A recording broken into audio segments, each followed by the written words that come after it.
Allez, rebonjour à tous. Bienvenue sur ce webinaire qui est consacré aujourd'hui à la subvention FIPU. Je suis Pierre Lambert et je serai accompagné par Elisabeth Thébar, ma collègue. Nous travaillons tous deux au département des risques professionnels de la CARSAT Aquitaine. Alors, vous avez dans le chat la possibilité de nous poser les questions que vous voulez, dans l'ordre que vous voulez, début à la fin. On prendra un temps en fin, de toute façon, pour répondre à vos questions.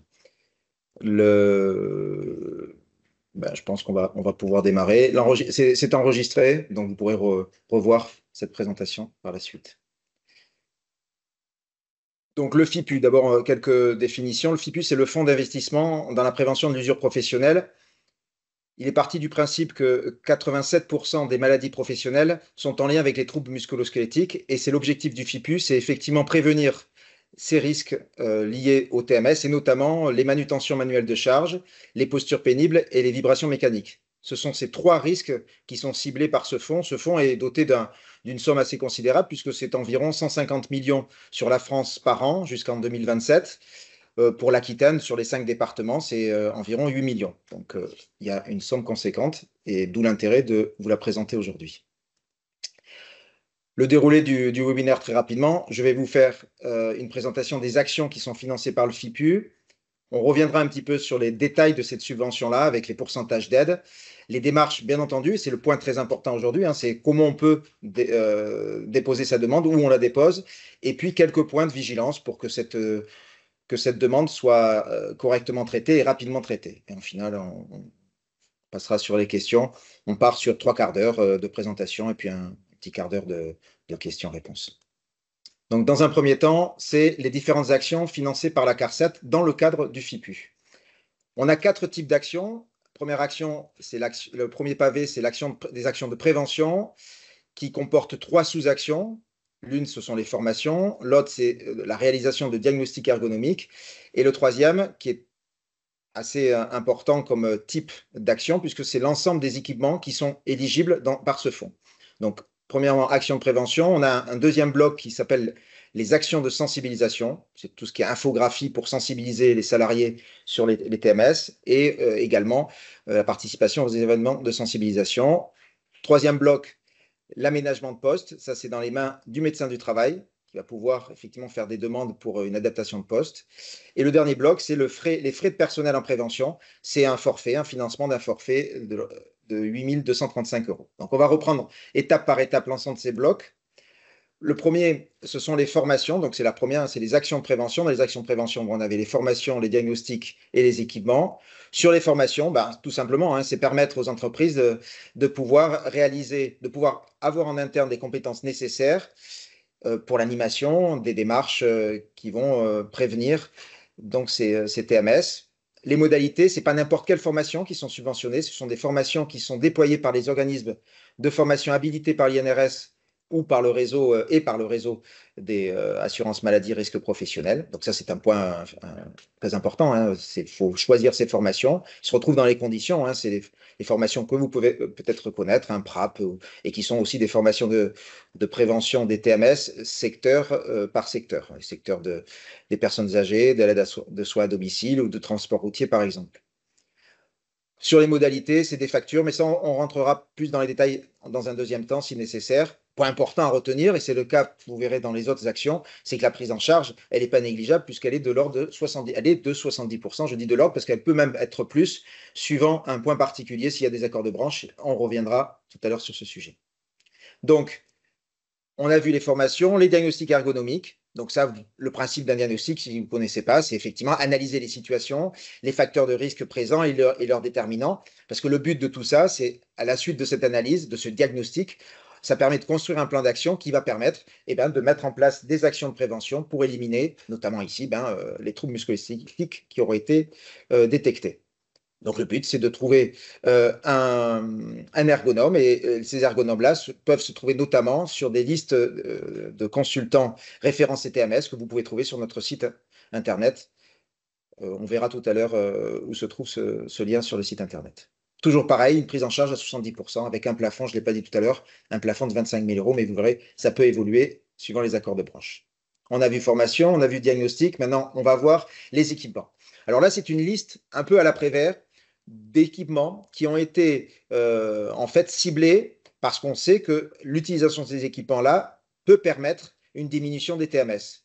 Donc, il y a des équipements de transfert, des équipements roulants, des plans de travail réglables en hauteur, des outils portatifs, sièges et équipements limitant l'exposition. Donc là, ce pavé-là, c'est surtout sur les vibrations, alors que les autres, c'était plutôt donc, tout ce qui était manutention lourde ou poste pénible. Et puis ensuite, on a un bloc qui n'a pas une cohérence au niveau des équipements, des similitudes dans les équipements. Non, c'est une liste d'équipements précis qui vont de la filmeuse housseuse, du pont carrossier, etc., jusqu'au lave-lit électrique pour tout ce qui est hôtellerie.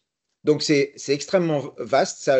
Cette liste est vouée à être enrichie très régulièrement. Elle est fermée, mais elle est enrichie régulièrement. C'est important d'y associer systématiquement chaque équipement à un cahier des charges bien précis qui se trouve dans les conditions.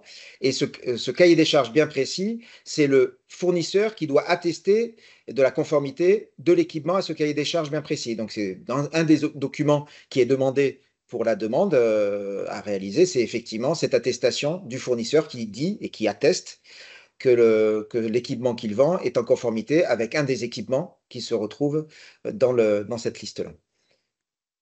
On rappelle que tout ce qui est achat en leasing, crédit bail, location de longue durée, ça, on ne prend pas. On prend sur facture et achat comptant.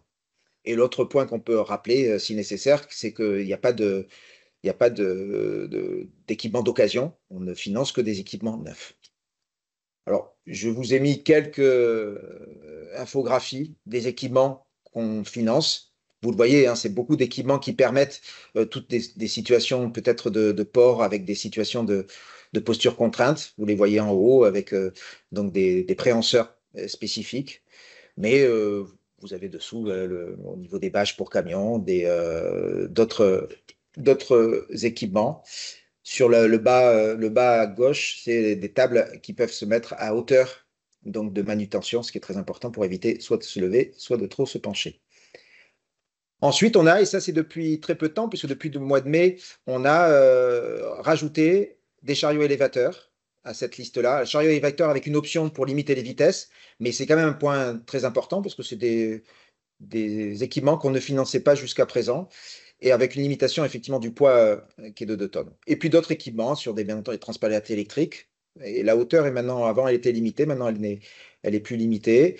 Et puis d'autres équipements, des équipements qui sont aussi très intéressants où on va se retirer du risque. Vous les voyez en bas, c'est des équipements qui sont télécommandés pour tout ce qui est destruction ou aussi pour compactage sur la route. C'est l'avant-dernier pictogramme qui est présenté. Donc voilà, donc beaucoup d'équipements intéressants pour réduire les TMS incontestablement.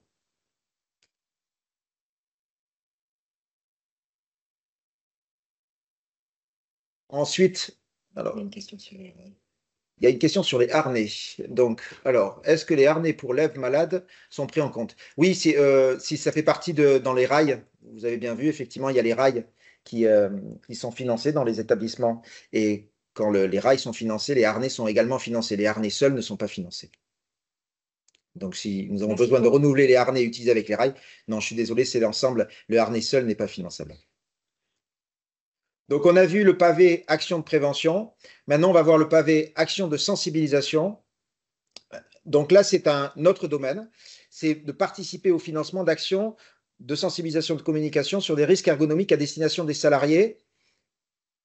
C'est soit des infographies, c'est-à-dire dans des affiches, soit des événements. Alors, si ensuite, effectivement, vous pouvez vous poser la question, mais c'est quoi vraiment une action de sensibilisation dans le domaine des TMS? Tout à l'heure, je vous parlais de listes référencées d'ergonomes. Ben, pourquoi pas? C'est pas exclusif, mais pourquoi pas faire appel à un ergonome qui est à même de mener une action de sensibilisation. Ça ne sera pas ni un diagnostic, ni si cet ergonome est formateur, ça ne sera pas une formation, parce qu'ici, on ne parle pas de formation, mais des actions de sensibilisation, des ergonomes référencés dans nos listes, par exemple. Hein, je ne veux pas être limitatif, encore une fois, dans ce que je vous propose, mais si vous ne savez pas comment mener des actions de sensibilisation, il est certainement probable que ces personnes, ces ergonomes-là, soient au courant des démarches d'action de sensibilisation dans ce domaine.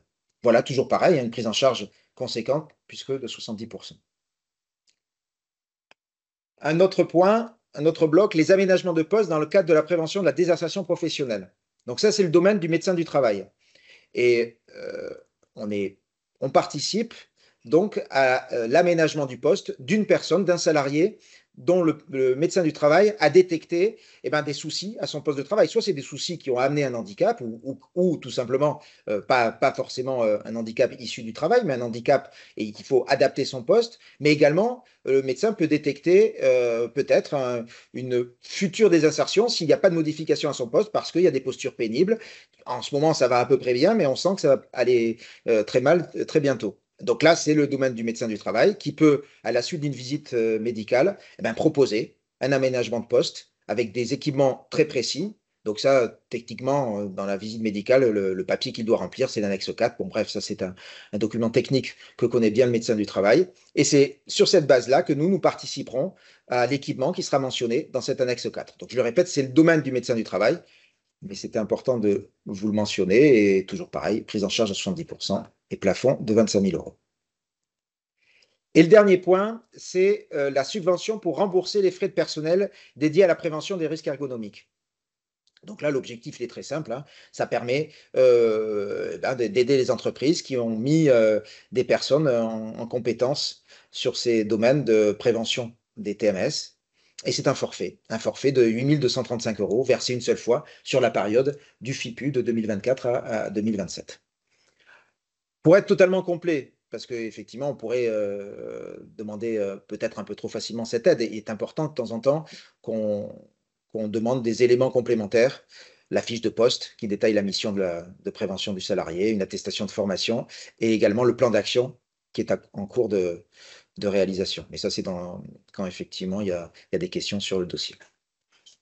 Donc voilà, on voit que les actions sont variées.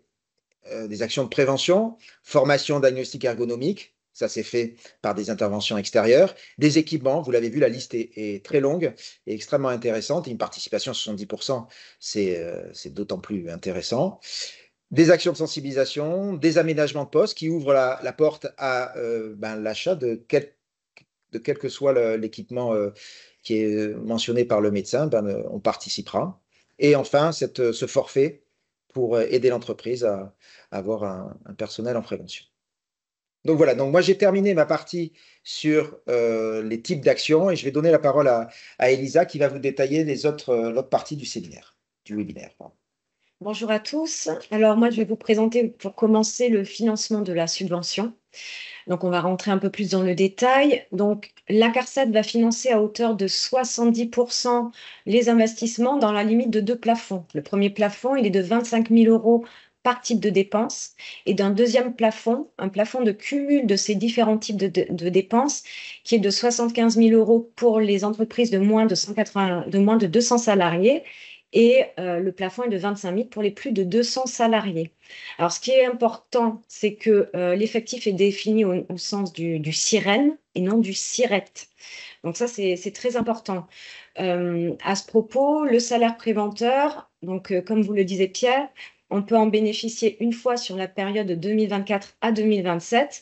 Et si une entreprise, donc le SIREN, détient plusieurs établissements, un seul établissement pourra bénéficier de ce salaire préventeur. C'est vraiment toujours rapporté au SIREN. Information importante aussi, il y a un montant minimal de subvention qui est fixé à 1 000 euros, c'est-à-dire que ça correspond à un investissement hors taxe de 1 450 euros pour l'entreprise. Et donc, ces investissements, ils doivent être faits la même année que la livraison ou la réalisation de la prestation et que le dépôt du dossier. Donc, tout se fait sur une même année civile. Ça, c'est très important aussi. Ensuite, on a la possibilité de rehausser cette participation. C'est lorsqu'un... Est-ce que tu peux passer sur Oui, pardon. Merci. Donc, on va financer à hauteur de 85% dans le cadre d'accords de branche. Pourquoi on ne voit pas ça? C'est OK? Bon. Donc, dans le cadre d'un accord de branche, on va passer à 85% de financement. On financera jusqu'à 50 000 euros par type d'action pour les moins de 200 salariés. On restera toujours à 25 000 euros pour les plus de 200 et le cumul passera à 125 000, toujours pour les moins de 200. Et le forfait salaire préventeur passera quant à lui à 10 000 euros. Voilà, donc ça, c'est vraiment très intéressant lorsqu'il y a un accord de branche. Donc, on peut avoir la liste des accords de Voilà. branche sur un lien que vous aurez sur le... Voilà, et ben, il est sur la slide, il y a le petit i, vous cliquez dessus, il y a la liste de tous les accords de branche. Donc, je reviendrai un peu dessus tout à l'heure quand on parlera des points de vigilance. Donc, pour la démarche à suivre, donc on va un peu vous dire comment on dépose une demande, quelles sont les petites astuces pour éviter que l'on rejette le dossier. Donc, les différentes étapes, tout d'abord, évidemment, on va vérifier que le matériel ou la prestation est bien éligible. Donc, on va consulter les conditions d'attribution et le cahier des charges sur amélie.fr. Donc là, on vous a mis tous les liens qu'il fallait. C'est également sur le site de la CARSAT Aquitaine, évidemment. Ensuite, on vérifie que la structure est bien éligible. Et pour ça, vous avez par exemple le test d'éligibilité. Donc, vous voyez, on a testé votre éligibilité. Vous cliquez dessus et vous avez accès à ce test où on va vous poser un certain nombre de questions. C'est assez rapide. Et à l'issue, on vous dit si vous êtes éligible ou pas. Ça ne garantit pas, évidemment, un paiement à l'issue du dépôt du dossier, hein, mais ça veut dire, on va reprendre les points d'éligibilité, que les premiers points sont OK. Ensuite, vous pouvez acheter votre matériel ou commander votre prestation. Et ensuite, vous vérifiez sur Amélie quels sont les justificatifs à fournir. Il n'y en a pas beaucoup, il y en a 4-5 par volet d'action. Donc, franchement, c'est très simple. Et vous pouvez donc faire votre demande en ligne via Net Entreprise. Il faut que vous ayez évidemment un compte d'ouvert. Voilà, on peut passer à la suite. Donc là, l'éligibilité. Donc, en fonction, selon que vous ayez une entreprise ou que vous soyez travailleur indépendant, ce ne sont pas les mêmes éléments. Donc, pour les entreprises, il faut adhérer à un service de prévention de santé au travail. Il faut évidemment avoir son document unique réalisé et à jour, avoir informé les instances représentatives de votre établissement s'il y en a. Évidemment, ne pas faire l'objet d'une injonction ou d'une cotisation supplémentaire. Et là aussi, c'est au sens du sirène. Donc, s'il y a plusieurs établissements, un établissement est sous injonction, les autres établissements ne peuvent pas bénéficier du FIPU. Idem, s'il y a un contrat de prévention qui est en cours dans un établissement, l'ensemble des établissements n'a pas droit au FIPU pendant 2 ans. Donc, il faut que le contrat soit clos depuis 2 ans pour bénéficier du FIPU. Et évidemment, il faut être à jour des cotisations sociales et pour ça, vous nous fournissez une URSSAF de moins de 6 mois. Pour les travailleurs indépendants, il faut cotiser à l'assurance volontaire, c'est la VAT, c'est via la caisse primaire d'assurance maladie, être également à jour des cotisations et ne pas avoir de salarié à la date de la demande. Donc, pour faire la demande, il faut envoyer un formulaire sur l'adresse subvention-indépendant. Ensuite, voilà. Là, on vous a mis un lien qui vous dirige vers la page de la CARSAT avec des aides, des outils qui vont vous faciliter le dépôt. Donc, on peut y aller. Donc, d'abord, vous allez voir, il y a la jauge des budgets disponibles par tranche d'effectifs. Donc, vous savez, c'est mis à jour très régulièrement. C'est à peu près mis à jour tous les 15 jours, il me semble. Et en fin d'année, on le met à jour plus régulièrement parce que la consommation augmente en fin d'année. Ensuite, un peu plus bas, vous avez le test d'éligibilité dont je vous parlais tout à l'heure. Hyper rapide, hein, franchement, faites-le. On vous a mis dans documents utiles également un lien vers, on va dire, la facture idéale, parce que la facture doit présenter un certain nombre d'informations. Et là, vous avez la facture avec tous les points qu'elle doit comporter. Donc, vous pourrez vérifier avec vos factures. Et tout en bas, on va vous la partager. Vous avez une petite vidéo de 3 minutes qui vous donne la marche à suivre pour déposer une demande en ligne. Donc, on vous propose de vous la partager. Alors, c'est parti. J'espère que ça va passer.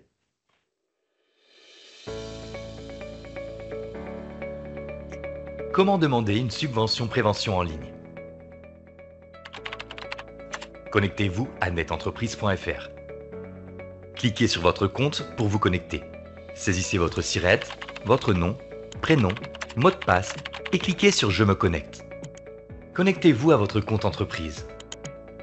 Sélectionnez le SIRET de votre établissement et cliquez sur Obtenir une subvention prévention. Lisez attentivement les conditions d'attribution. Elles vous permettront de mieux formaliser votre demande. Cliquez ensuite sur Effectuer une demande.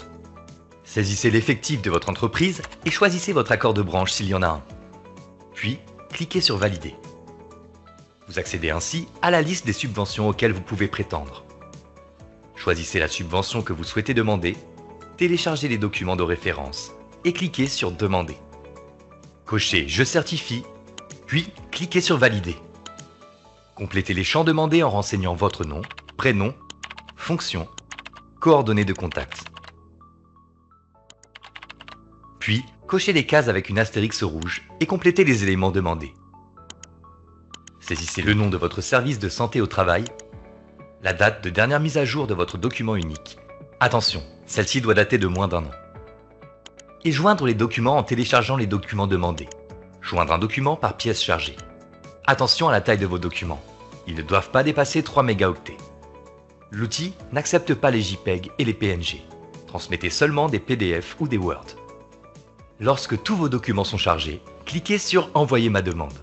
Le système vous envoie une notification de prise en compte de votre demande sur l'outil et par mail. Vous pouvez suivre vos échanges avec votre caisse en cliquant sur Mon journal. Vous pouvez être invité à remplacer ou ajouter une pièce pour compléter votre dossier. Toute demande de la caisse vous est également notifiée via le mail que vous avez indiqué. Pour remplacer une pièce, il suffit de cliquer sur Ajouter, remplacer pièce. Celle à remplacer sera indiquée à droite. Chargez la nouvelle pièce en cliquant sur Parcourir. Lorsque la pièce est chargée, cliquez sur Envoyer les éléments. Sur cette page, vous pourrez ensuite consulter votre demande et suivre le traitement de votre dossier jusqu'à la réalisation du paiement.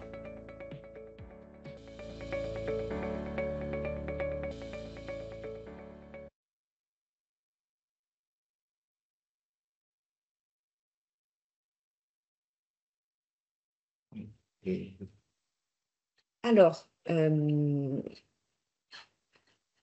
attendez un petit instant pour passer.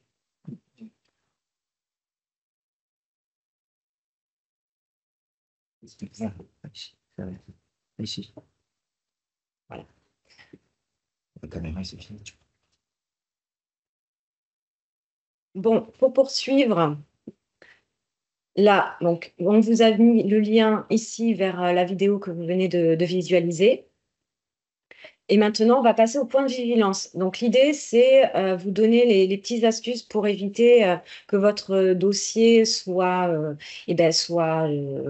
incomplet ou que les pièces soient non recevables. Donc, c'est pour éviter les rejets de demande. Sachez quand même que même si on rejette votre dossier, vous avez toujours la possibilité de le redéposer. Voilà, un rejet ne signifie pas un rejet définitif, selon les cas, évidemment. Donc d'abord, il n'y a pas de système de réservation. Peut-être que vous connaissez les subventions prévention TPE classiques pour lesquelles vous fournissez un devis et ensuite on vous dit si c'est finançable ou pas et ensuite vous envoyez la facture. Là, il faut faire l'investissement, nous envoyer tous les documents dans la facture. Donc, on est sur le principe du premier arrivé, premier servi, en fonction du budget disponible. Là, on a vraiment du budget, donc vous pouvez y aller, il y aura de quoi vous payer.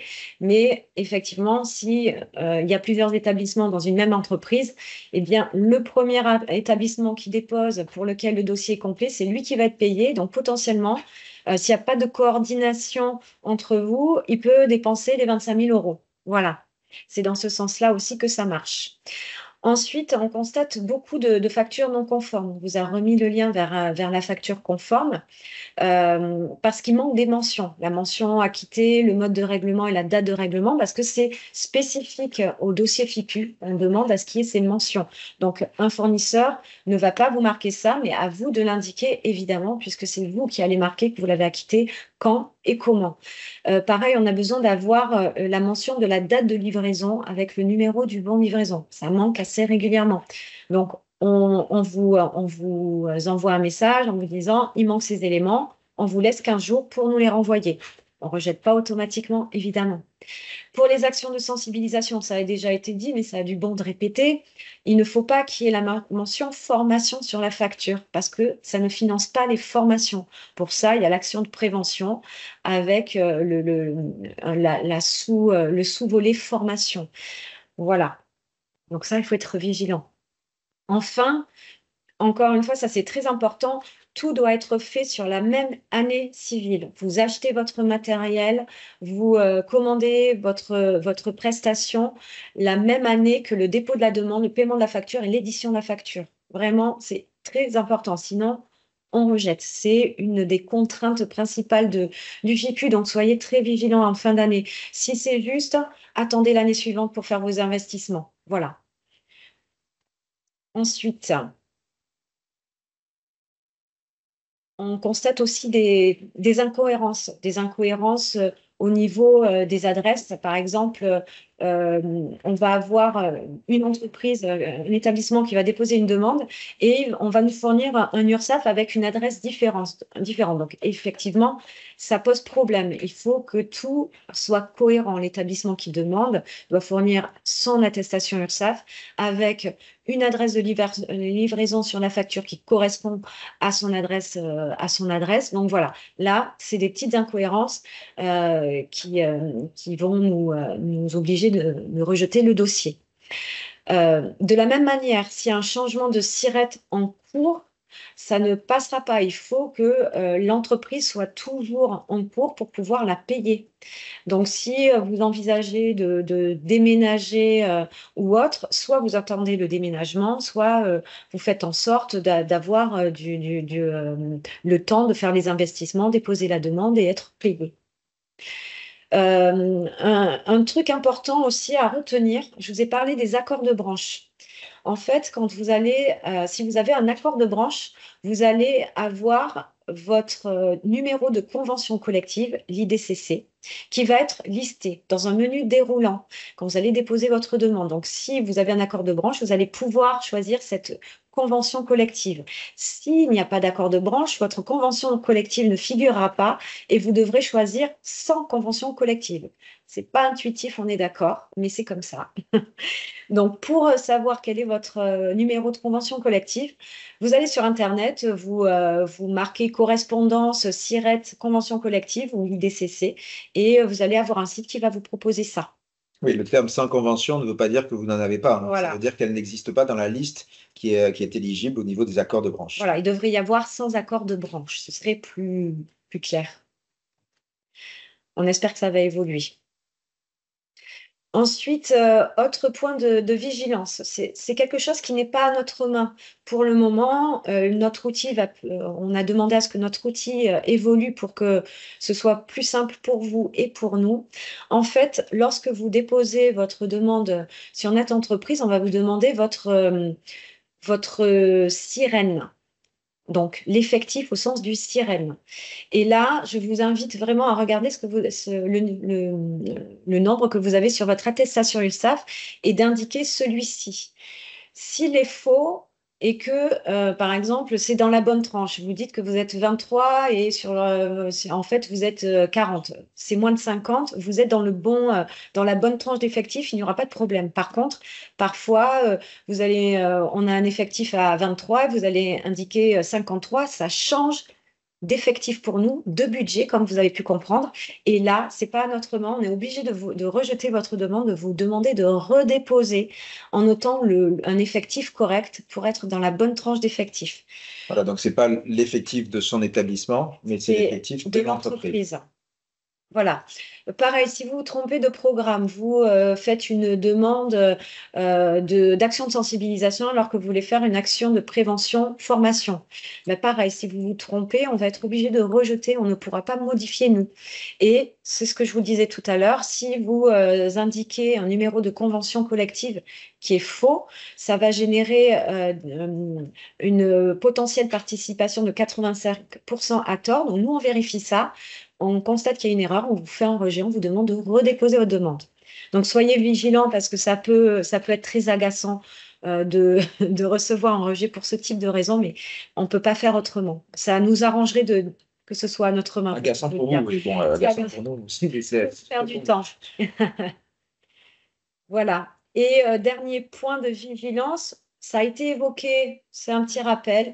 Donc, vraiment, on peut être amené à vous demander des pièces complémentaires, la fiche de poste, l'attestation de formation en lien avec la prévention des TMS et le plan d'action, lorsque eh bien, l'intitulé du poste n'est pas vraiment clair, c'est pas un préventeur, hein, une aide ménagère, on ne peut pas dire que forcément elle va avoir des actions de prévention. Donc, on va vous demander des éléments complémentaires pour justifier le paiement de ce salaire préventeur. Donc, c'est dans certains cas, évidemment, quand c'est évident, on ne vous demande pas ces pièces complémentaires. Et on revient vers vous pour vous demander tout ça. Donc, on a fini de redescendre tout notre support. Donc, on peut passer aux questions. Peut-être juste avant de passer aux questions, vous me dire qu'on vous a noté des liens. Donc, sur la boîte Prévenir, vous pouvez nous poser des questions sur le FIPU. Donc, souvent, on va vous orienter vers Amélie si ce sont des questions d'ordre général et en fonction, si c'est un peu plus précis, on va vous répondre personnellement. Vous avez aussi le lien vers la tarification si vous avez besoin d'aide sur le compte entreprise. Voilà, et on vous a remis un lien, d'autres liens. Voilà. Alors, donc, on va regarder les questions. Partager, oui. Je vais enlever le partage peut-être. Oui. Non? Ok. Bon, on laisse le partage. Donc, on va remonter. On est en train de nous afficher les questions qui n'ont pas eu de réponse pour l'instant. Oui, vous pouvez lever la main si vous voulez pour prendre la parole. Ce sera peut-être plus simple que d'écrire. Bon, en attendant que vous leviez la main, on va peut-être commencer à répondre à certaines des questions. Donc là, on est en train de nous les défiler, celles qui n'ont pas eu déjà de réponse. Oui, il y a eu les réponses. Ça concerne la France entière. Seulement, les budgets sont alloués par région. Donc, si vous êtes dans une autre région, vous allez faire la demande dans l'autre région et on n'est pas au même niveau de consommation de budget. C'est ça. Dans Net Entreprise, ça va tout de suite rerouter sur la CARSAT de votre région, bien entendu. Il y avait une question sur les contrats.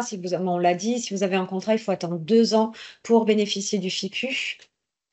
Voilà, on reprend toutes les questions parce que certaines personnes sont arrivées en cours de route. Ouais, c'est ça. Donc, c'était sur les contrats. Donc, mon collègue a répondu qu'effectivement, c'est après les 2 ans, à la fin de la date qui se trouve sur la fin du contrat, quoi.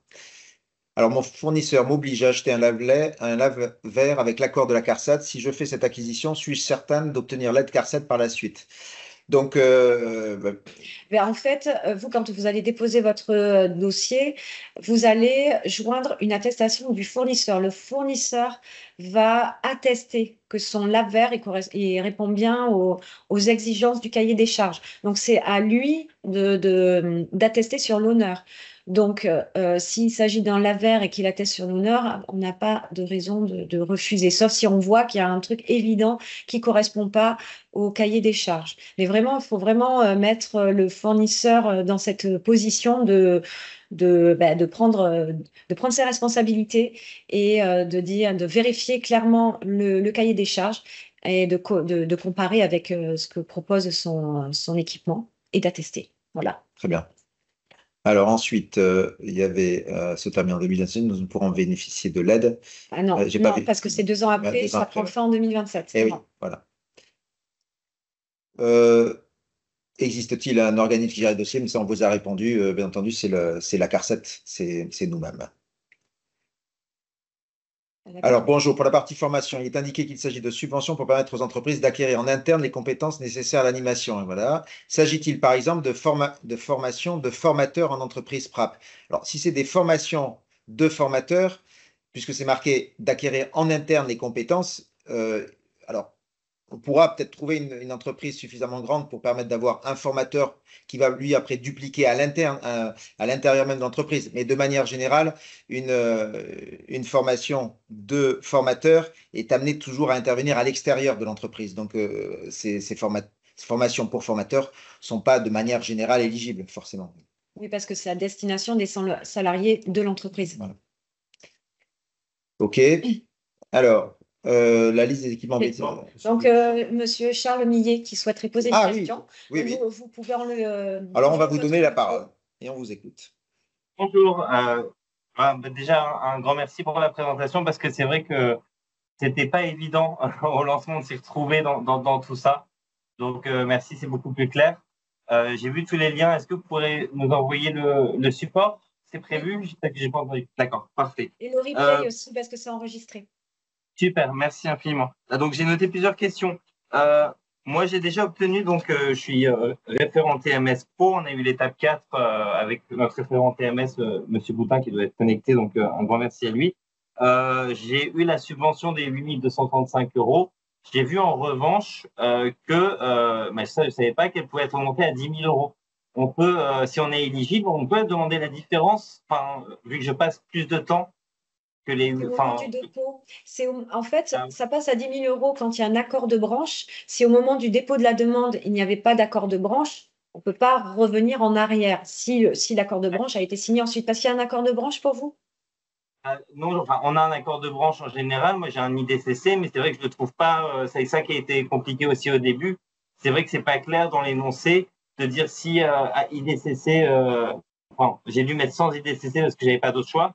Mais j'avoue que j'ai hésité longtemps parce que je ne retrouvais pas mon accord de branche. Mais comme vous l'avez bien précisé, mais qu'aujourd'hui, il faut sélectionner ça. Mais c'est vrai qu'au début, ce n'était pas évident parce qu'on souvent on a un accord de branche et on se dit pourquoi il n'est pas listé dedans. Donc, OK. Pour le FIPU, il n'y avait pas l'accord de branche. Ça signifie s'il n'y avait pas votre IDCC. Ouais. D'accord. Donc, pas de. Voilà. Donc, oui, excuse-moi, effectivement, s'il y aurait eu un accord de branche, il n'y a pas comme dit Elisa, il n'y a pas de rétroactivité, c'est à la date de la demande. Voilà, exactement. Ok, il n'y a pas de delta, c'est entendu. Donc, nous, on a fait des actions de formation avec des kinés spéciales TMS qui sont venus sur place et qui ont formé des personnes. Donc, évidemment, moi, c'est vrai que je me suis trompé, j'ai mis dans action de sensibilisation, je pense. Donc, vous avez, comme vous l'avez dit, vous avez clôturé, on m'a demandé de faire dans l'autre outil. J'ai mis les documents. Là où ce que j'ai entendu, ce qui m'a frappé, c'est vous demandez, donc on m'a envoyé un mail avec ce que je dois changer. Par contre, on n'a pas mentionné le bon de commande. Vous avez dit, il me semble, que vous demandez le bon de commande. Non, on ne demande pas justement. On va demander. Non, ça, c'est dans les subventions prévention TPE. C'est juste que sur la facture, c'est la date de livraison ou la date de réalisation d'une prestation qui va devoir être indiquée, mais pas le bon de commande. Vous pouvez passer votre commande, j'ai peut-être dit ça. Ouais. Voilà, mais non, on ne demande pas le bon de commande. C'est facture uniquement. Oui, après, mais c'est vrai que par exemple, nous, on a mis la facture avec donc la facture du prestataire avec payez-le par virement, etc. Mais après, j'ai rajouté, il me semble que j'avais rajouté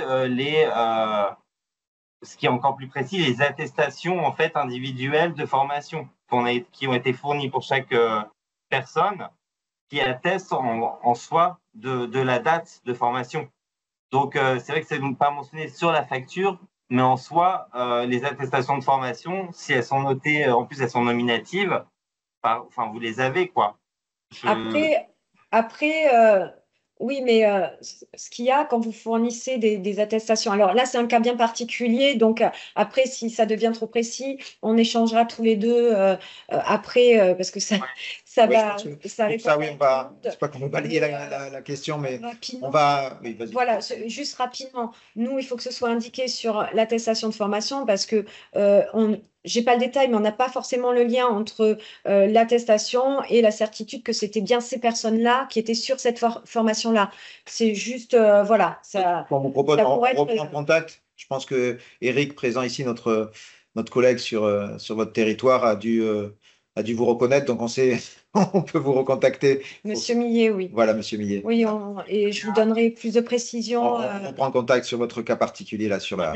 plaisir, c'est très gentil. Et la dernière chose, c'est nous, en effet, c'est très important, merci de l'avoir précisé. Nous, on est en train de faire les rails qui ont très très bien marché. Donc, mais on arrive déjà en juin, le temps qu'on valide les budgets, que ça soit installé, que ça soit mis en marche, etc. Et qu'on ait les factures et qu'elles soient payées. On arrive déjà pratiquement.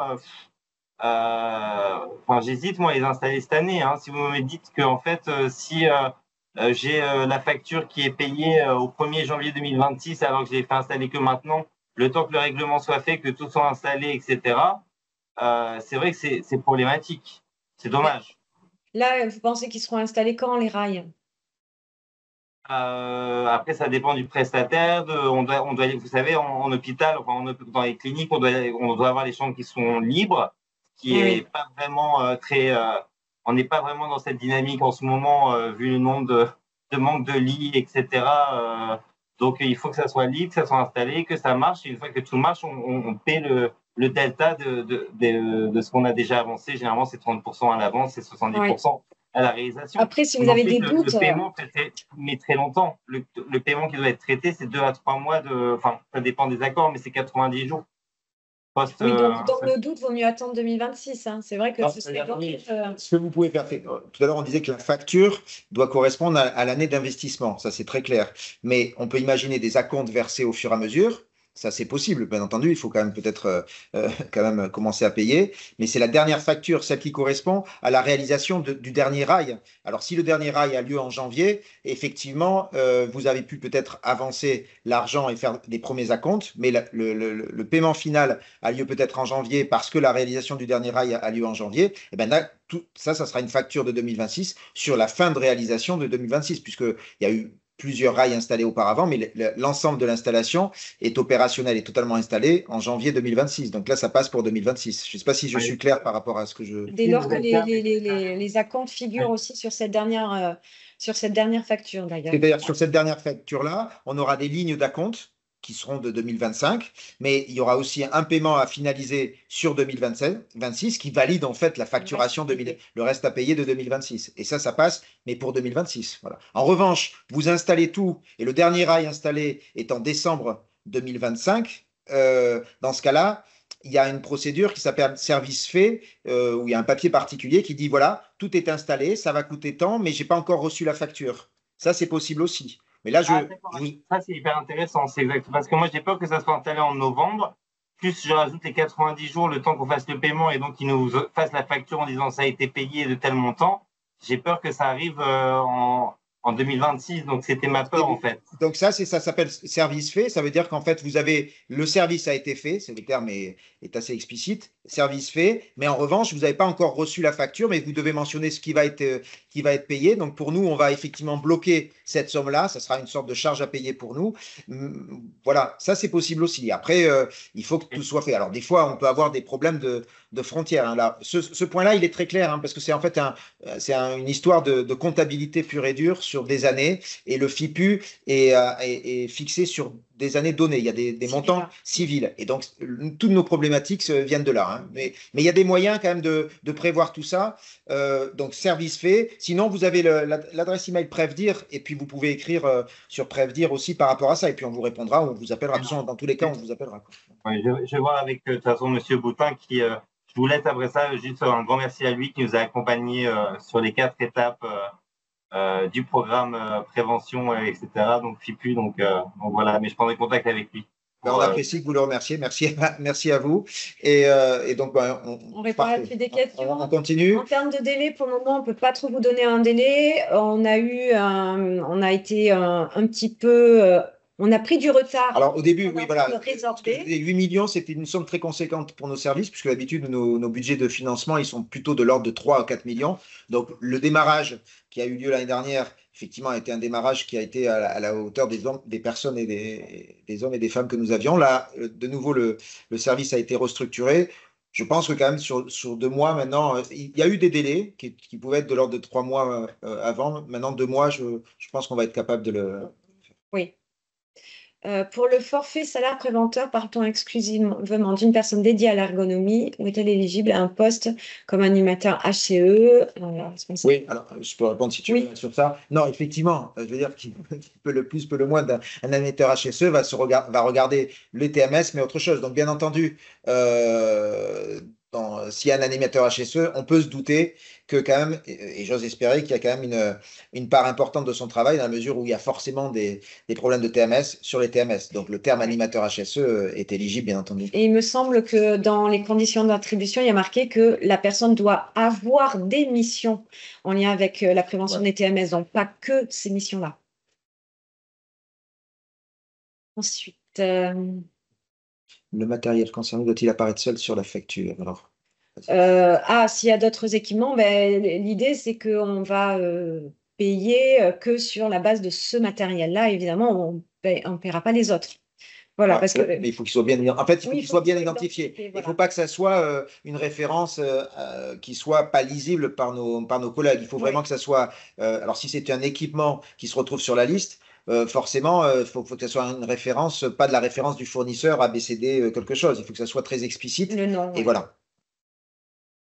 Il y a un point aussi, on nous a posé la question, c'est pour les bacs de shampoing. Alors, peut-être que certains d'entre vous sont intéressés ou non sur cet équipement-là, mais l'exemple que je vais vous donner peut-être va être parlant. Il faut forcément l'installer, il faut faire une adduction d'eau pour amener, etc. Ça, c'est pris en compte. De toute façon, quand c'est marqué dans les conditions que c'est pris en compte, tout ce qui est marqué sera pris en compte. Il y a le matériel et peut-être, des fois, c'est marqué certains équipements qui vont avec. Quand c'est marqué, ça sera pris avec. Quelqu'un a fait des demandes et il souhaiterait avoir le solde restant.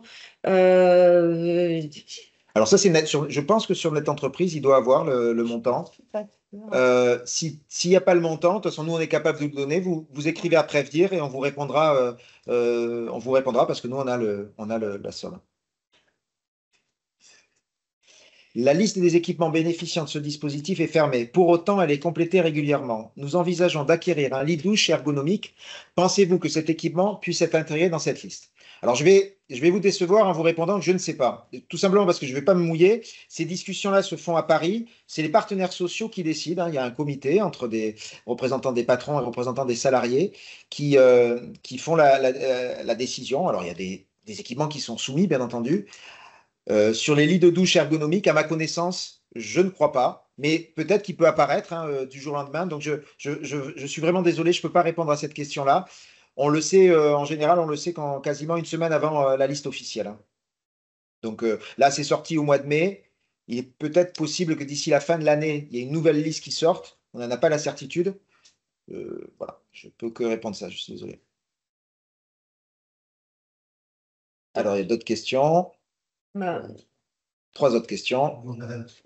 Madame 3, vous pouvez ouvrir votre micro et poser votre question, s'il vous plaît. Alors, le micro est peut-être pas ouvert.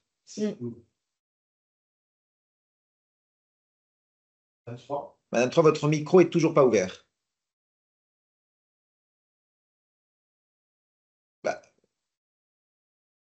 On va peut-être passer. Oui. On reviendra vers vous, Madame 3, tout à l'heure. Donc, Alice, vous pouvez prendre la parole.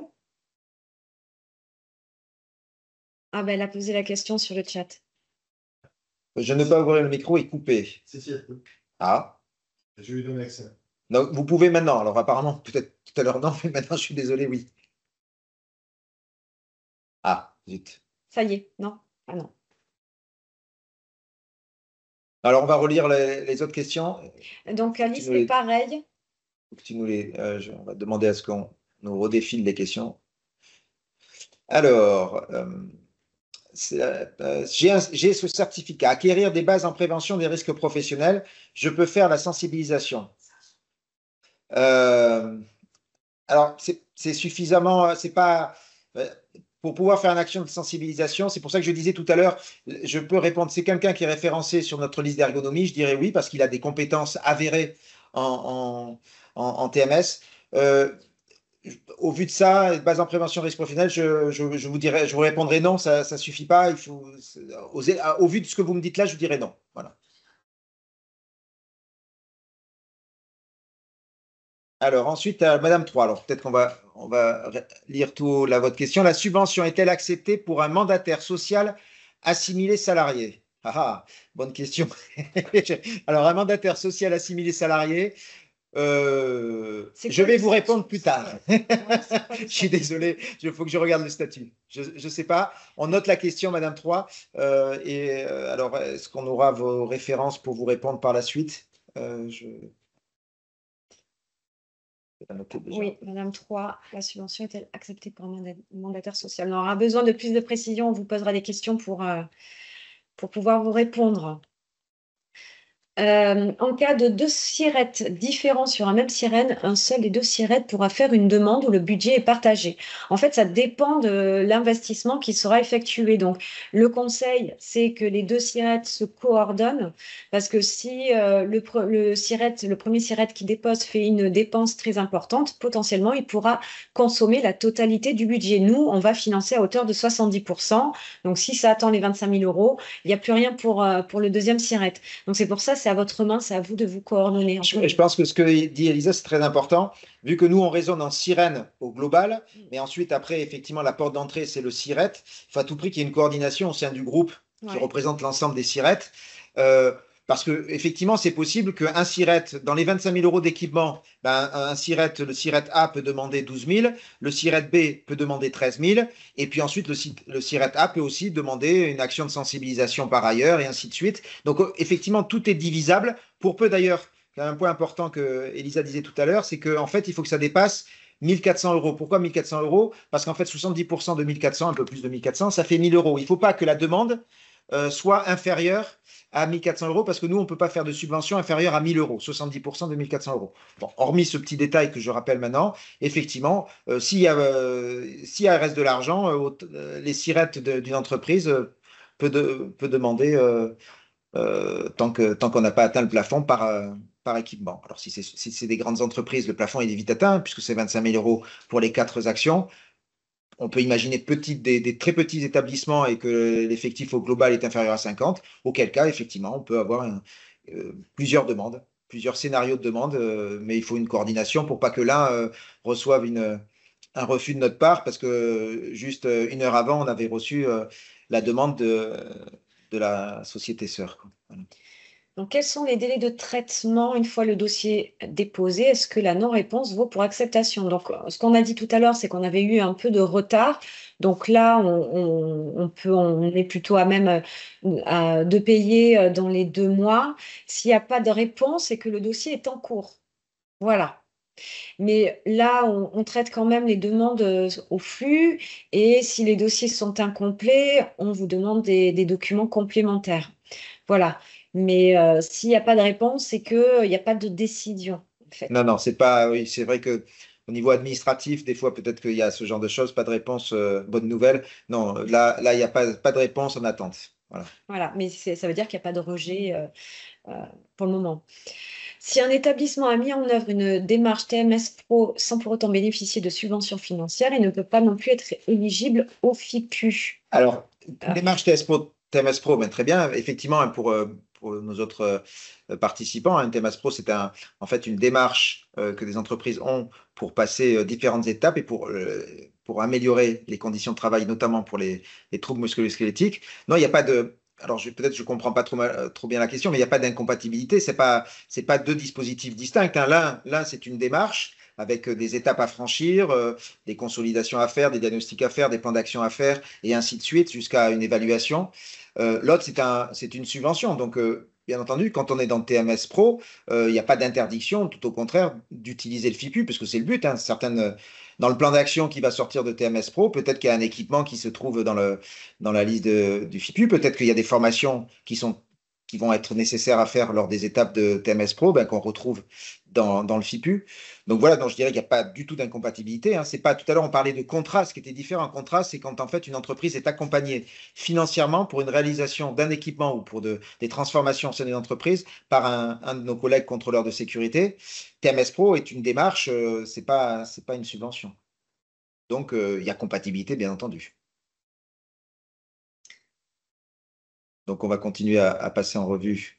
Est-ce que Alice a réussi à débloquer son micro ou pas? parce que la question n'a pas été posée sur le chat.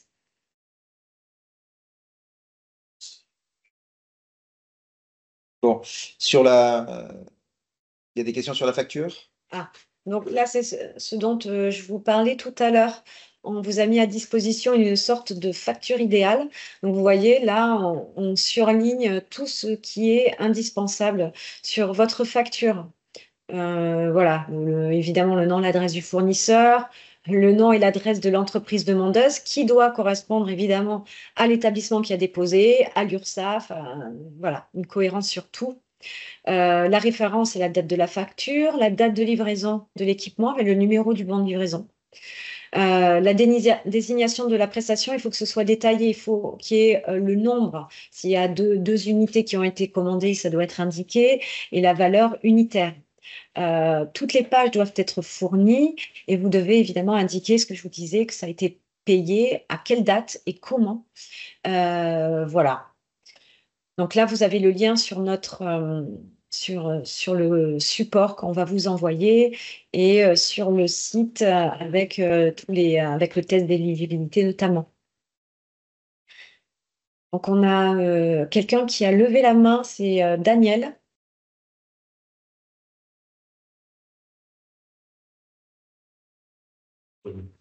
Il faut ouvrir votre micro, Daniel. Zut. C'est pas. Ça marche pas? Bon, de toute façon, pour les questions, moi je vous invite surtout, n'hésitez pas, là on arrive à 15 heures, donc on avait prévu de vous présenter ça sur 1 heure, donc on arrive à la fin de ce webinaire. On va vous l'envoyer, vous aurez donc accès au lien, à l'email, surtout dans l'email, le fameux prevdir@carsat-aquitaine.fr. Posez toutes les questions, c'est vraiment notre lien entre vous et nous de manière générale. Posez toutes vos questions sur ce lien-là et on vous répondra. J'ai dû noter une réponse à laquelle je n'ai pas apporté une question à laquelle je n'ai pas apporté de réponse, c'est mandataire social. Je vais regarder ce sujet-là, creuser plus sur le. Donc, Madame 3, on reviendra vers vous. Oui, on a votre mail, on a vu qu'il était passé. Voilà, donc on revient vers vous pour vous répondre, quoi. Ce qui est certain, c'est qu'en fait, le FIPU est un dispositif qui est destiné uniquement aux entreprises qui sont au régime général à 100%. C'est-à-dire que là, tout ce qui est collectivité territoriale, tout ce qui est fonction publique, tout ce qui est MSA, c'est-à-dire d'autres régimes, n'ont pas accès à ça. Alors, il est possible que certaines sociétés, comme des mairies, peuvent avoir des contractuels, donc des gens qui sont au régime général. Mais pour autant, ils n'ont pas accès, puisque le statut principal n'est pas un statut de régime général à temps plein. Donc ça, c'est important. Alors sur mandataire social, je ne sais pas, on va discuter avec vous exactement parce il suffit d'avoir un seul salarié dedans. Mandataire social, c'est un terme qu'il faut qu'on regarde par rapport à ça. Voilà, je pense qu'on va donc mettre un point final à notre webinaire. Je vous remercie beaucoup pour votre attention.